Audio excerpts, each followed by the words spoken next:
to our Skin Smart Glow and Grow segment today. I'm very excited.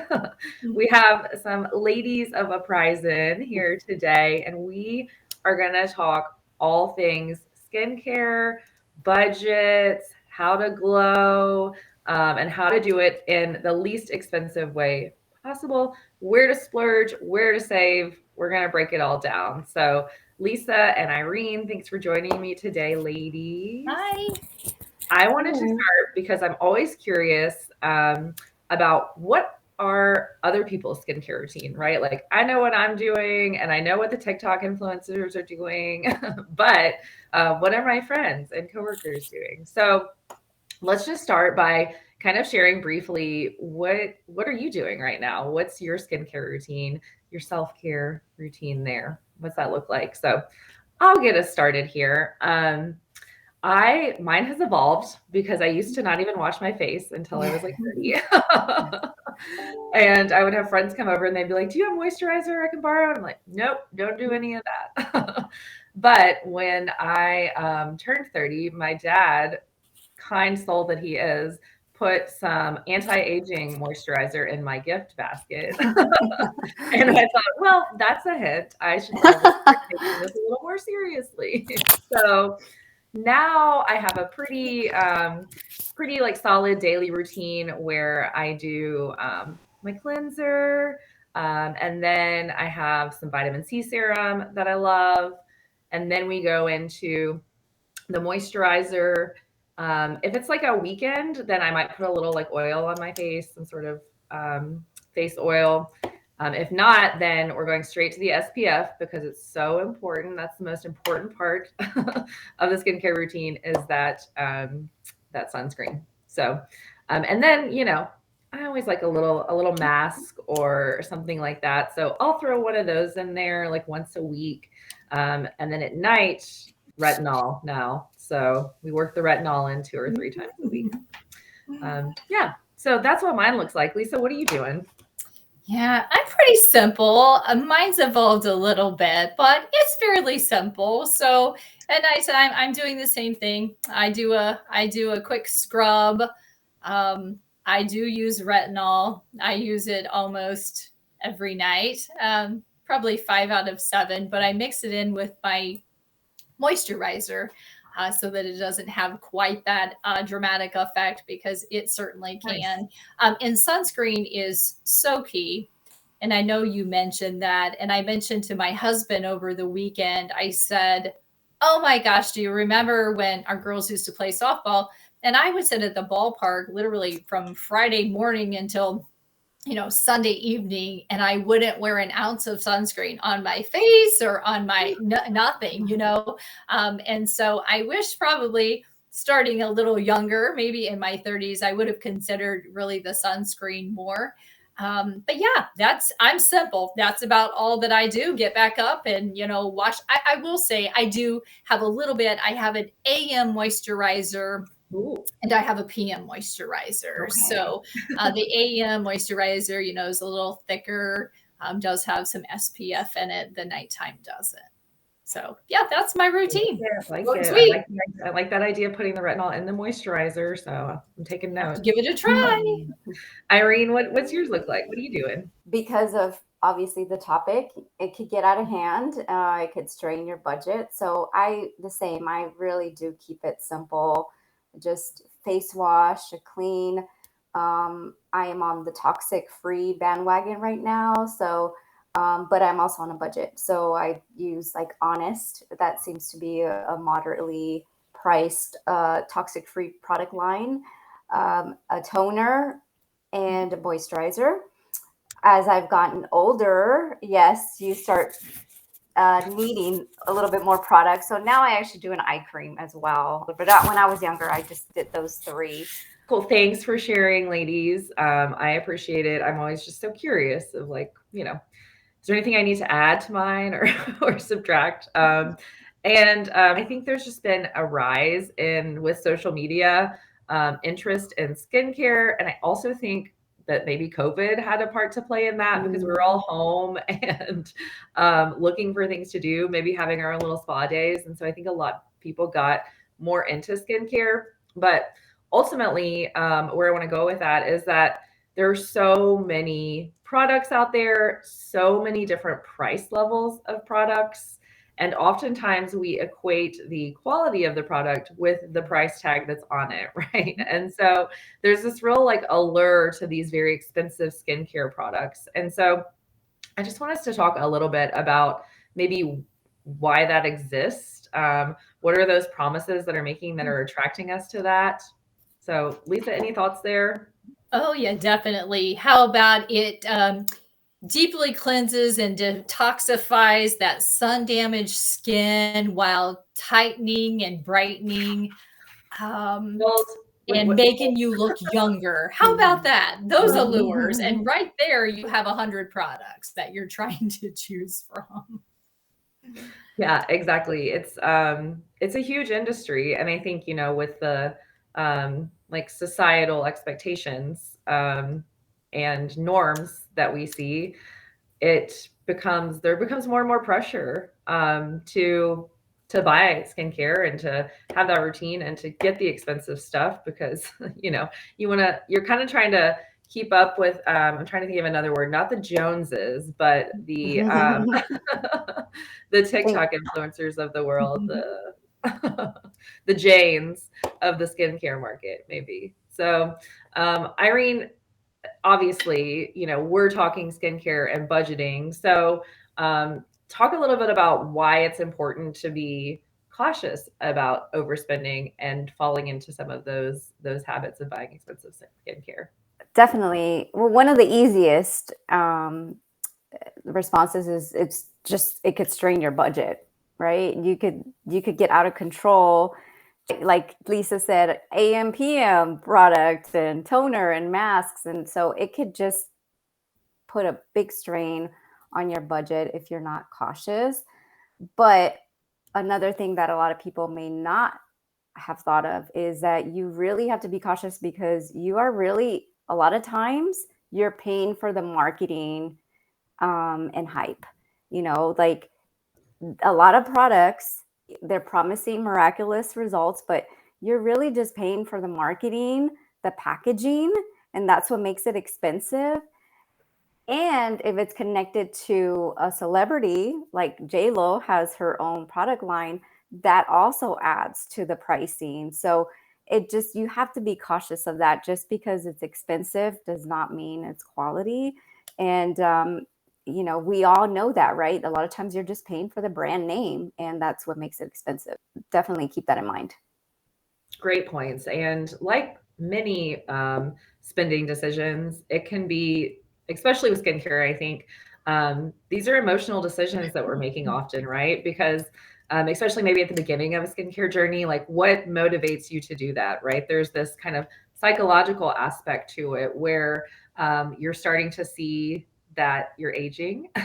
You're starting to see some of those wrinkles appear that can be shocking, sad. It can make you get all in your feelings, right? About just the journey of life and how far along you are on it. And so as you start to, take that and put it into action by buying skincare, I think that you can make some really emotional and maybe not rational decisions. So Yes. I think it's just good. Like that's going to happen. It's just good that we're mindful of it. So, we can use some of those kind of tactics and strategies for emotional spending that we're aware of, like, waiting 24 hours, not putting yourself on email lists. So just making sure that we're mindful that these are emotional decisions. There's a lot of pressure and influencing that happens in this space. And so we just need to be aware and thoughtful about those things. So, Yes. And to add to that, Tasha, I think, let's just be real. There's that almost expectation, right? Like, oh, we see J-Lo or we see a celebrity or artist, and it's almost like subconsciously we think, well, maybe we'll look like that. yeah.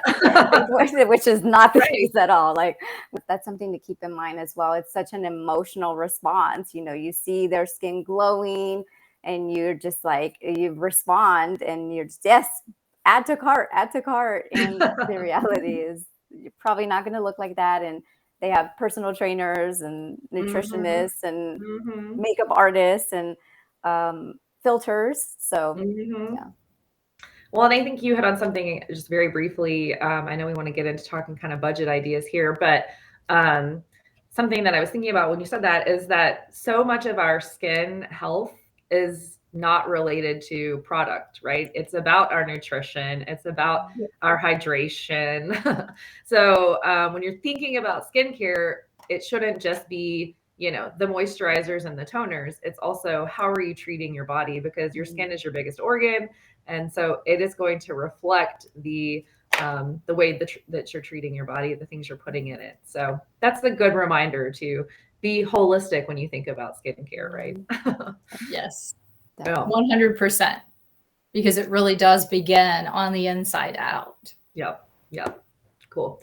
Okay, so let's kind of start talking about skincare budgets. They're a little different because I don't know about you guys, but I don't have like a monthly skincare budget that I think about. So Lisa, what are some ways that we can think about skincare budgets? How do we make sure that we're not overspending, that we're tracking that? Like, how do we keep up with that? Any Yeah, I tips? think you're bringing up a great topic because chances are probably we're not maybe. I mean, if you're doing it in a routine, you're probably buying your skincare product or products every couple of months, maybe every 2 or 3 months. So that's kind of like periodic. So I think a good way to start is to think about how much do you think you spend in a year? And being real about that. So starting with the end and then dividing that out, right? So maybe I add up, I think I might, 2 bottles of whatever, moisturizer and a retinol. And so maybe that's $300. And so, I have a couple of choices there. Me personally, I like to budget things on bite sizes. So for me, when I break down other things like car plates and those types of things, I do that on a monthly basis. So I would take that $300 and divide it out by 12, and that would become part of a monthly budget or spending plan line item for me. Now, some people may not be like that, and maybe they don't buy theirs every 3 products every 3 months. And so maybe if it's a little more expensive, you can think about like, okay, what's the cost that you're paying for it? And making sure that it is really something that, one, you're using, two, that really agrees with your skin. And then rather than spending like a large amount every quarter on it, you could space it out. So maybe you spend a third of that to get your moisturizer. And then the next couple of months, you spend it to get the sunscreen that you like that has, whatever built in SPF, right? And so that kind of spreads it out. So that could definitely be a way to do it and make it a little more economical. But the key to it is planning for it. And I think that's maybe where we, instead of getting into our emotions and, like you said, add to cart, be mindful about what we're doing here and saying, okay, this is important to me. So my budget doesn't allow me to do all of these things. So here's the number one thing that's the most important. And that's what I'm going to spend my money on. And you plan for it. Yep, I love it. It's like most line items on that budget, it's about priorities, right? And so Yes. I think that's what can be tricky, because if you see a TikTok influencer, or you talk to, I don't know, I've gone and gotten facials before, and they're like, you need everything. You need every piece of this. You need the toner, you need, right? But ultimately, you need to figure out what works for your skin. And so I love that idea of developing it on an annual basis and then adjusting as necessary and saving each month, so it's not one huge expense at one time. Shaking down the bottle to the very, very end so that you're Yes. getting every drop out of it and not wasting anything. That's right. And I know that, that waste can be a big part of it.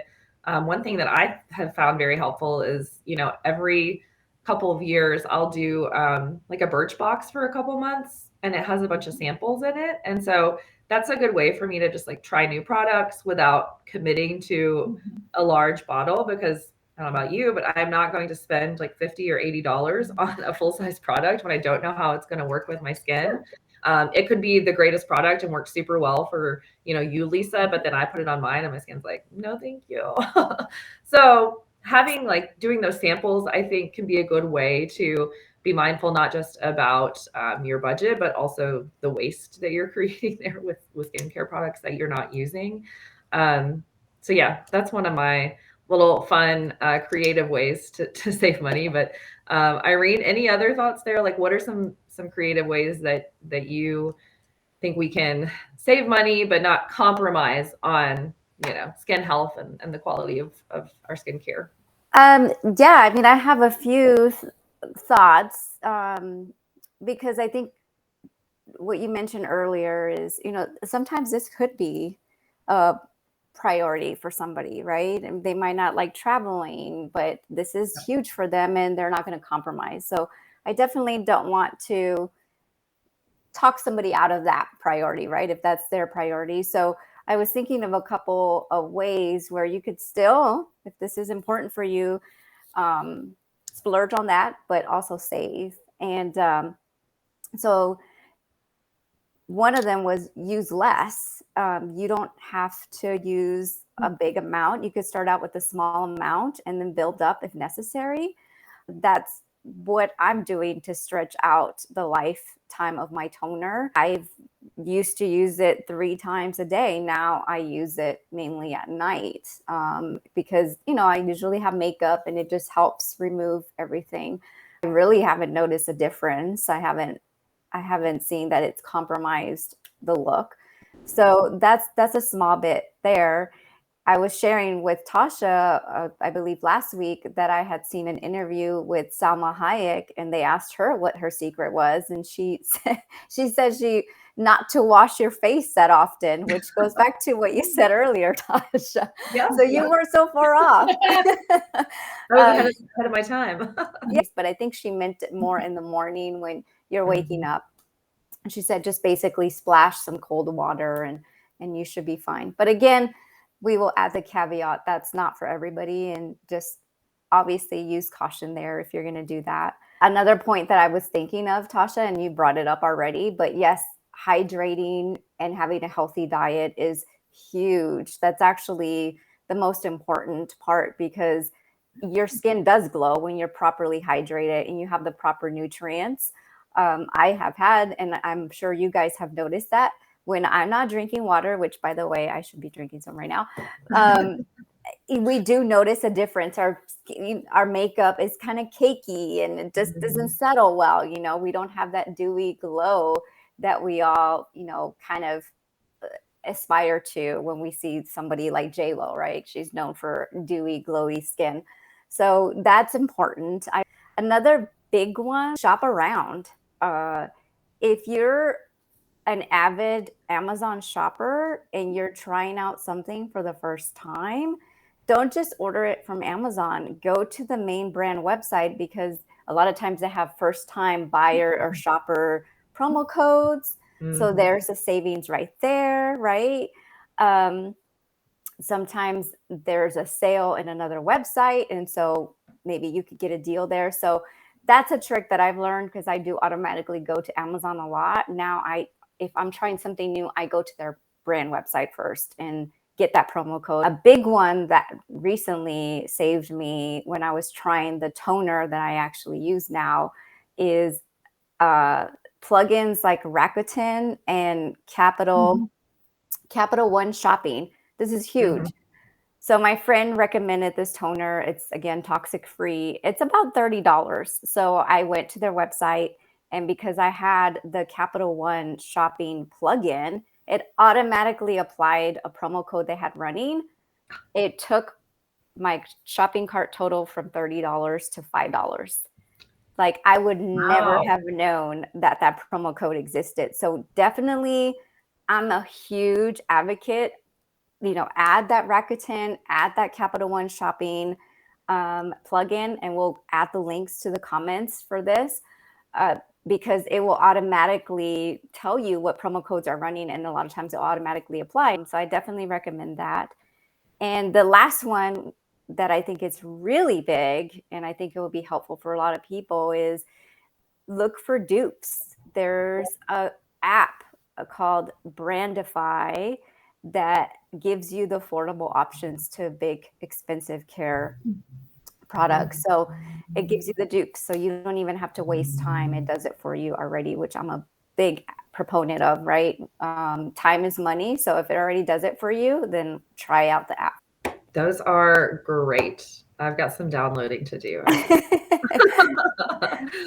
Yeah, no, I thank you.